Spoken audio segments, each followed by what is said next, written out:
రేపు ప్రధానమంత్రి గారు వస్తున్నారు. మీడియా ద్వారా ప్రధానమంత్రి గారికి నేను తెలియజేయటం ఏమంటే, ఆంధ్రప్రదేశ్ రాష్ట్రం యొక్క ప్రజల యొక్క ఆరోగ్యాన్ని, ఆర్థిక పరిస్థితిని కాపాడే బాధ్యత మీ పైన ఉంది.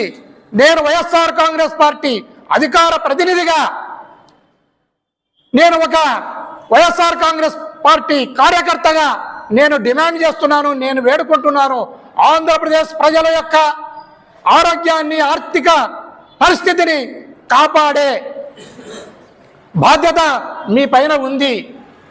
నా ద్వారా బీజేపీ వాళ్ళు, పవన్ కళ్యాణ్ తెలుసుకొని దీన్ని మీరు తొందరలోనే ప్రధానమంత్రి నరేంద్ర మోడీ గారికి తెలియజేసి దీని మీద పరిశీలన చేయమని, దీని మీద యాక్షన్ తీసుకోమని తెలియజేయవలసిందిగా నేను బీజేపీ వాళ్ళను, పవన్ కళ్యాణ్ని కోరుతున్నాను. దయచేసి దీన్ని బీజేపీ వాళ్ళు, పవన్ కళ్యాణ్ ఇద్దరు కూడా మరవరాదని నేను తెలియజేస్తున్నాను. అదే కాకుండా ఈ రాష్ట్రంలో పోలీస్ వ్యవస్థ చాలా నిర్వీర్యమైపోయింది. ఇలా నిర్వీర్యం అయిపోతే ఇది ఏ పార్టీకి కానీ, ఏ ప్రాంతానికి కానీ మంచిది కాదు. దయచేసి ఇప్పుడైనా పోలీస్ వ్యవస్థ మేల్కొనాలి.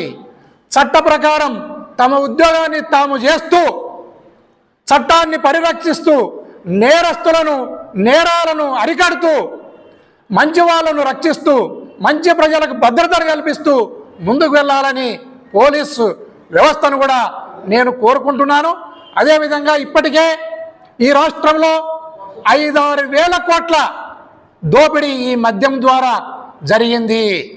మద్యం ద్వారా ఈ నేరము జరిగితే దీనిని మా పార్టీ పైన వేయాలి, మా పార్టీ లీడర్లను ఈ కేసుల్లో ఇరికించాలి అన్న ఒక దురుద్దేశంతో చంద్రబాబు నాయుడు గారు ముందుకెళ్తున్నారు. ఇది అయా చంద్రబాబు నాయుడు, నీకు మంచిది కాదు, నువ్వు దొంగవు, దొరికినావు, అనేక సార్లు కూడా నువ్వు దొరుకుతా ఉన్నావు. ఈ సందర్భంగా ఇంకో విషయం నేను గుర్తు చేస్తున్నాను.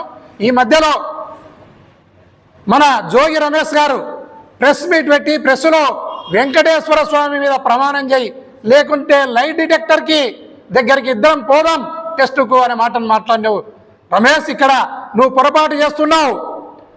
ఆయన చంద్రబాబు నాయుడు గారు వెంకటేశ్వర స్వామి మీద ఒట్టేసి బయటకు వచ్చి పంగనామాలు పెట్టి లైట్ డిటెక్టర్ కూడా దొరకకుండా అద్భుతంగా అబద్ధాలు చెప్పే వ్యక్తి చంద్రబాబు నాయుడు.